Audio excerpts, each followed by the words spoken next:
اعوذ باللہ من الشیطان الرجیم بسم اللہ الرحمن الرحیم الحمد للہ رب العالمین وصلی اللہ علی محمد وآلہ الطاہرین اللہم صلی علی محمد وآل محمد وعجل فرجہ. بات چل رہی تھی چوتھے درس میں، چوتھا ہی درس ہے صلہ رحم کی. صلہ رحم کیا ہے؟ یہ صلہ رحم ایک حق ہے. حق جانتے ہیں کسے کہتے ہیں؟ جی، یہ جو حقوق بیان کر رہے ہیں، آپ لوگوں کو آواز آ رہی ہے؟ جس کے ہاں شور ہے وہ مائک بند کر لیں، باقی جواب دیں میرا. جی آپ جی جی، یہ جو ایک یہاں کیا کہا کہ معاشرے میں، سماج میں ایک دوسرے کے اوپر حقوق ہوتے ہیں. خداوند عالم نے حقوق معین کیے، جب تک ان حقوق کو انسان ادا نہیں کرے گا تب تک وہ حقیقی کمال اور سعادت کو نہیں پہنچ سکتا. تو جو خدا نے یہ معین کیے ہیں حقوق ایک دوسرے کے، ان حقوق کو حقوق کیوں کہا جاتا ہے؟ حق کا مطلب جانتے ہیں؟ حق کا رائٹس. مطلب حق، جی رائٹس. حق کا مطلب ہوتا ہے قرض، ایک طرح کا قرض. ہر انسان کا ایک دوسرے کی بنسبت ایک دوسرے کا قرض ہے کندھوں پہ. ٹھیک ہے؟ اب آپ خود غور کیجئے، جب انسان کسی سے قرض لیا، میں نے آپ سے قرض لیا، ٹھیک ہے؟ قرض لینے کے بعد میں نے آپ سے قرض لیا، میں نے جب ٹائم ہوا یا آپ نے مانگا یا جو معین وہ تھا ٹائم تھا پیسے واپس دینے کا، میں نے آپ کو وہ پیسے واپس دیے. تو میں واپس جب پیسے دوں گا، کیا میں نے آپ پہ احسان کیا؟ ہلو نہیں، جی، میں نے آپ سے قرض لیا تھا وہ نا، وہ قرض تھا، وہ ہم نے چکا دیا. وہ چکا دیا. تو کوئی احسان تو نہیں کیا نا، بلکہ احسان تو آپ کا تھا کہ مجھے دیا تھا جی ٹائم جو پہ. آپ نے دیا. جی، جی تو اب میں اگر واپس کر رہا ہوں تو کوئی احسان تو ہے نہیں.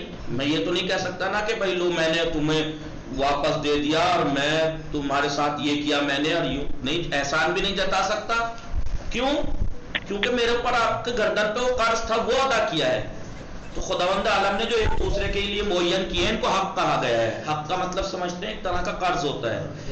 جب تک گردن پہ ہے آپ کے یہ قرض، تب تک آپ مقروض ہیں، اور جب تک ادا نہیں کر دیں گے تب تک آپ کو چھٹکارا نہیں ہے. جب تک آپ والدین کے حقوق ادا نہ کر دیں، جب تک رشتہ داروں کے حقوق ادا نہ کر دیں، جب تک کسی پڑوسی کے حق ادا نہ کریں، دوستوں کے، بھائی کے، بہن کے، جب تک ایک دوسرے کے حق جو معین ہے وہ ادا نہ کریں تب تک آپ مقروض ہیں. ہم مقروض ہیں. تو اب جیسے قرض ہم چکانے کے بعد کبھی احسان نہیں جتاتے، کیونکہ احسان جتانے کا کوئی وہ ہے نہیں، تو کیا ہم حق ادا کرنے کے بعد احسان جتا سکتے ہیں کہ فلاں بھائی کو میں نے نہیں فلاں مصیبت کے وقت اتنے پیسے دیے تھے، میں نے اتنی مدد کی تھی، یہ اگر اس کے اوپر لوگ ظلم کر رہے تھے اس کا حق دلایا تھا میں نے، جی یہ مصیبت میں تھا میں اس کی مصیبت میں کام آیا تھا، یا مثلا یہ اسے میں نے شربت پلایا تھا، یا جو بھی ہے، تو یہ کام کر کے میں احسان جتا سکتا ہوں؟ نہیں. تو پھر آپ ایسا کیوں ہے کہ دنیا والے ایک دوسرے کی مدد کرنے کے بعد احسان جتاتے ہیں؟ کوئی وجہ بہت آپ کو، زیادہ. کوئی وجہ سمجھ میں آ رہی ہے آپ کو ایسا کیوں ہے کہ والدین کے ساتھ نیک برتاؤ یا جو بھی حقوق ہیں ان کی ضرورت سے پہلے ان کا کام ہو جانا چاہیے، سوال کرنے سے پہلے وہ چیز حاضر ہو جانی چاہیے. لیکن تو یہ حق تھا نا ہم پہ، ہم نے اگر یہ کام کر دیا تو ہم نے قرض اتارا نا. جی لیکن کیا کہتے ہیں، میں نے پاپا کے لیے یہ کیا، میں نے ممی کے لیے یہ کیا، میں نے بھائی کے لیے یہ کیا، میں نے بہن کو یہ دیا، میں نے فلاں کو یہ دیا. تو یہ احسان کیوں جتاتا ہے انسان؟ جبکہ اگر کسی سے پیسے قرض لیتا ہے اور اس کو واپس دیتا ہے تو احسان نہیں جتاتا، جبکہ یہ بھی وہی ہے، جبکہ یہ بھی قرض ہے. تو ایسا کیوں؟ کہیے کہ اسلام کی تعلیمات سے دور ہے اس لیے. بالکل. جی، اسلام دین اس نے سیکھا نہیں، جی ہاں. دینی تعلیمات سے دور ہے.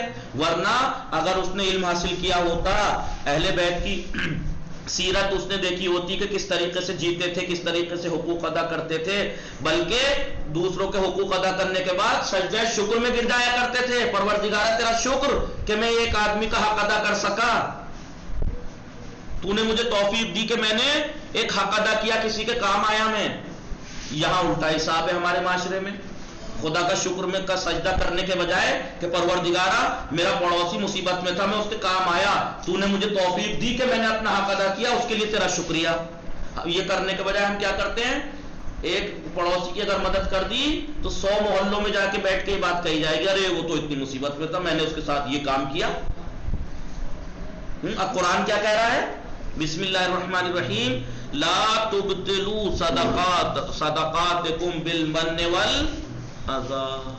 اپنی نیکیوں کو, اپنے صدقات کو, اپنی نیکیوں کو احسان جتا کر اور اذیت دے کر برباد نہ کر دینا. قیامت کے دن حساب کتاب ہاتھ میں دیا گیا کہ لو یہ تمہارا حساب کتاب ہے, سب کے ہاتھ میں دے دیا گیا. اب جب آپ نے کھول کے دیکھا تو آپ کیا کہیں گی, مال حاضر کتاب, پروردگارا یہ حساب کتاب کس کا ہے, میرا نہیں ہے. میں نے فلاں پڑوسی کو یہ دیا تھا, میں نے ماں کے ساتھ یہ کیا تھا, میں نے یہ نیکی باپ کے ساتھ کی تھی, یہ بھائی کے ساتھ, کوئی نیکی یہاں پہ نہیں ہے. تو جواب آئے گا, بھائی نیکیاں تو تم نے کی تھی, تم نے ان پہ احسان جتا کے باطل کر دی, ختم کر دی. تم نے تو نیکیاں ایسے کی جیسے چھلنی میں پانی بھرتے گئے اور وہ نیچے سے نکلتا گیا. جی تو وہ انسان کتنا بیوقوف اور بے عقل ہوگا کہ وہ دوسروں کے کام بھی آ رہا ہے, سب اپنے حق ادا بھی کر رہا ہے, لیکن انہیں نیچے چھلنی میں سے نکالے جا رہا ہے, انہیں چھلنی میں سے نکالے جا رہا ہے. وہ آدمی کسی کو مالدار ہے, فلاں کو بھی مدد کر رہا ہے, فلاں کی بھی مدد کر رہا ہے, پیسے بھی دے رہا ہے, نیکی بھی نہیں مل رہی اسے, ہے مدد بھی کر رہا ہے دوسروں کی کسی بھی حالت سے.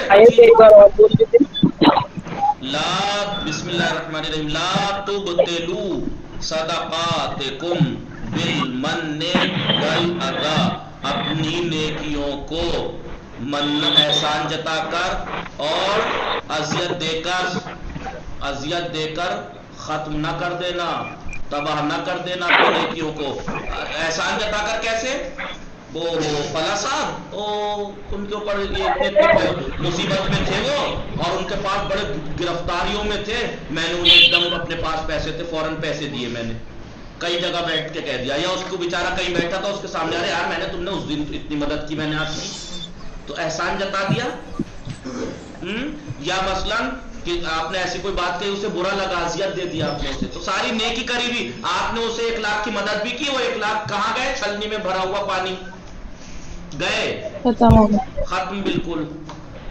اب قیامت میں جب حساب کتاب میں وہ آپ کی ڈائری میں, آپ کے حساب فائل میں لکھی ہوئی نہیں ہوں گی وہ نیکیاں جو ہزاروں نیکیاں آپ نے کی تھی, فلاں پڑوسی کی مدد کی, فلاں کی مدد کی, فلاں کو پیسے سے مدد کی, فلاں کی اپنی قوت سے مدد کی کہ وہ مظلوم تھا اس کا حق دلایا, فلاں کو میں نے پانی پلایا, ساری نیکیاں آپ نے کی تھی, وہاں ایک بھی نیکی لکھی ہوئی نہیں ہوگی. تو آپ کیا کہیں گے, دیکھ کے تعجب ہوگا, نہیں ہوگا. لیکن جب آپ کو کہا گیا تھا کہ آپ نیکیاں کر کے احسان مت جتانا ورنہ ختم ہو جائیں گی نیکیاں, لا تبطلوا صدقاتکم بالمن والعذا.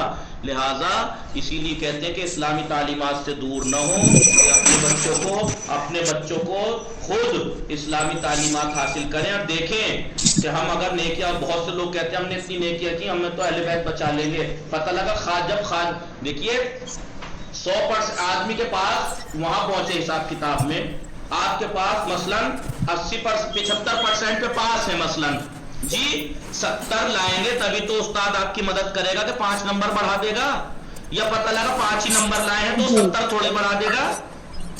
جی اہل بیت شفاعت کریں گے, اہل بیت شفاعت کریں گے, یعنی اگر 80 پہ پاس ہے, 70 پہ پاس ہے, آپ جنت میں جانے ہیں اور آپ کے پاس 70 ہے, تو 5 کی شفاعت کا وہ کر دیں گے, سورس لگا دیں گے. لیکن 70 لے کے جائیں گے تبھی تو, پتہ لگا خالی ہاتھ پہنچ گئے تو کہیں گے لائے کیا ہو جس میں سورس لگاؤں. تو اس لیے بھائی کچھ لے کے تو جانا ہے ہمیں. اب پتہ لگا ہم ساری نیکیاں بھی کرتے رہے زندگی بھر, اور کہاں ہے, چھلنی خالی ہے, پانی غائب ہے. کیوں, آپ نے وہ نیکیاں چھلنی میں بھری ہیں. ہم نے کسی کے ساتھ نیکی کی, احسان جتا دیا, ماں کا حق ادا کیا, احسان جتا دیا, باپ کا حق ادا کیا, احسان جتا دیا, پڑوسیوں کے حق ادا کیے, احسان جتا دیا, راہگیر کی مدد کی, وہ احسان جتا دیا, دوست کی مدد کی, احسان جتا دیا. بتا لا اس سے بڑا بیوقوف کون ہوگا, اچھا تو وہ ہے جو کسی کی ہیلپ ہی نہیں کر رہا تھا, تو وہ اس کو گناہ ملے گا اس لیے کیونکہ اس نے کیا ہی نہیں, لیکن اس کو اس لیے اسے کر کے بھی ملے گا, اسے کر کے بھی ملے گا. تو بھائی اگر ہم کسی کا، اور پھر احسان دیکھیے، ابھی میں نے کیا مثال دی، اگر میں آپ کا قرض آپ کو لوٹاؤں گا تو میں احسان جتاتا ہوں؟ نہیں جتاؤں گا، کیونکہ مجھے معلوم ہے اس کا ہی تھا، اسی کا تھا۔ لیکن ہم جی جب یہ حقوق بھی تو ایک طرح کے قرض ہیں گردن پہ ایک دوسرے کی، تو پھر کیوں ہم اس حق کو ادا کرنے کے بعد، جبکہ وہ اسی کا تھا، وہ مالداروں کی دولت میں یا جو ہمارے چیزیں ہیں اس میں اوروں کا حق ہے کہ نہیں؟ جب حق ہے تو اسے ادا کر کے خدا کا شکر ادا کرنا چاہیے، احسان جتانا چاہیے کہ فلاں نہیں، شکر ادا کرنا جی چاہیے۔ وہ فلاں باجی کی میں نے جو ہے وہ مصیبت میں تھی، میں نے ان کی مدد کی تھی، فلاں دن ان کے گھر میں لڑائی ہو رہی تھی ہسبینڈ سے، ہم نے جا کے بیچ بچاؤ کیا تھا، احسان جتا کے 10 جگہ کہہ دیا، ختم نیکیاں۔ لہذا یہ جو حقوق ہیں ایک دوسرے کے اوپر، یہ جو حقوق ہیں یہ حق ہیں۔ حق کا مطلب کیا ہوتا ہے؟ قرض۔ حق کا مطلب کیا ہے؟ قرض۔ اور اسے ادا کر کے کبھی احسان نہ جتانا، بلکہ فوراً جانا خدا کی بارگاہ میں سجدے میں گر جانا، پروردگارہ تیرا شکریہ، کیونکہ کتنے لوگ ایسے ہیں جن کے اوپر حق ہے لیکن وہ ادا نہیں کر پاتے، توفیق ہی نہیں ہے انہیں، تو نے مجھے توفیق دی کہ میں نے حق ادا کیا، اس کا لیے تیرا شکریہ پروردگار۔ جی اس پہ تو جتنا شکریہ ہو سکے اتنا شکریہ کرے انسان ہاں کہ میں نے کوئی حق ادا کیا۔ لہذا یہ حقوق ہیں، جو والد ماں باپ کے حق، پڑوسیوں کے حق، یہ حق ہے مطلب قرض ہیں یہ۔ کبھی آپ سوچیں کہ ان کے ساتھ نیکی کر رہے ہیں تو یہ احسان کر رہے ہیں ہم، نہیں، کوئی احسان نہیں کر رہے، بلکہ یہ آپ اپنے اوپر آپ خدا کا شکر کیجئے کہ ہمیں یہ توفیق ملی کہ ہم حق ادا کر رہے ہیں، ورنہ مقروض جاتے ہیں اس دنیا سے۔ لہذا یہ ایک بات یہاں پر صلہ رحم کی جو چل رہی ہے، پڑوسیوں کے حق، نہیں رشتہ داریوں کا صلہ رحم، یعنی رشتہ داروں سے اچھے تعلقات برقرار رکھنا، اور ان کے مصیبت میں کام آنا، ان کی خوشیوں میں شامل ہونا، یہ سب چیزیں اس صلہ رحم میں آتی ہیں۔ صلہ رحم کی کتنی سوال ہے، جی فرمائیے۔ جیسے اگر اس کا ایگزام ہوگا تو ہمیں تو اردو اتنی جی ٹھیک ہے، تو یہ مسئلہ ہے، سمجھے کیا مسئلہ ہے؟ سمجھے کہ یہ رشتہ داروں کے ساتھ جو ہے یہ حق ہیں، ان کو ادا ہی کرنا پڑے گا ورنہ مقروض جائیں گے۔ اسی میں سے ایک صلہ رحم ہے، انہی حقوق میں سے جو ہر ایک کی گردن پہ ہیں۔ صلہ رحم کی فضیلت کے بارے میں آپ کو بتایا، خلاصہ ان کا یہ نکلا کہ اتنی فضیلت ہے، اتنا مرتبہ ہے، اور اس کا یہ نہیں کہ خالی فضیلت ہے اور مرتبہ ہے، ثواب ہے، یعنی اس کا دنیاوی بھی فائدہ اور آخرت کا بھی فائدہ۔ آخرت کا بھی ہے۔ دنیاوی فائدے کیا کیا ہیں؟ مال میں برکت ہوتی ہے، عمر بڑھتی ہے، رزق بڑھتے ہے، اور آخرت میں خدا کی رضا، جنت، اور کیا چاہیے انسان کو؟ جی خدا کا راضی ہونا سب سے بڑی چیز ہے۔ ٹھیک ہے، جب اب ظاہر سی بات ہے، میں نے ایک نقطہ بات اس دن بھی کہی تھی، کل بھی کہی، کہ جب صلہ رحم کی اتنی اہمیت ہے، اتنا مرتبہ ہے اور اتنا ثواب ہے، تو اس کا اپوزٹ کرنے والے کا گناہ بھی تو اتنا ہی بڑا ہوگا۔ اس کا اپوزٹ کیا ہے؟ قطع رحم، قطع یعنی کاٹنا، رشتے کو کاٹنا، مطلب رشتہ داری توڑنا، رشتہ داروں سے ناراضگی رکھنا، ان سے نہ ملنا جلنا، یہ سب کا وہ بھی ہے، کیا ہے؟ گناہ بھی اتنا ہی بڑا ہے۔ اور قرآن نے، خدا نے قطع رحم کو کس چیز سے تعبیر کیا ہے؟ قطع رحم کو کیا کہا ہے قرآن نے؟ تو اتنا فساد پھیلا، جی ساحل کا کتنا ہے فساد، زمین میں کتنا فساد پھیلانا۔ جی قطع رحم کو فساد فی الارض کہا ہے، زمین میں فساد پھیلانا۔ سمجھ رہے ہو زمین میں فساد پھیلانا کتنا بڑا کام ہے؟ جی یہ فساد پھیلانے کے برابر کہا گیا ہے، زمین میں فساد برپا کرنا، قطع رحم کرنا یعنی۔ اور کیا نقصانات ہیں اس کے؟ حدیث میں کیا بیان کیا؟ 3 خصلتیں ایسی ہیں جن کی سزا جب تک نتیجہ دنیا میں نہ بھگت لے انسان جا نہیں سکتا اس دنیا سے۔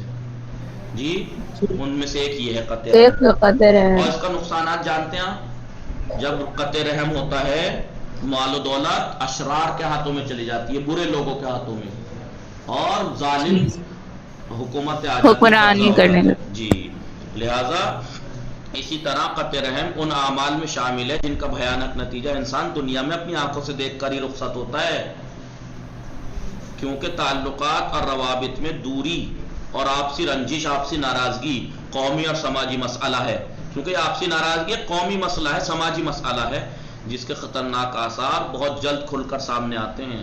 اور قطع رحم کرنا ایسا ہی ہے جیسے کوئی اپنے ہاتھوں سے کانٹے بو رہا ہو۔ جی کیا کہتے ہیں وہ بویا پیڑ ببول کا تو آم کہاں سے آئے؟ جی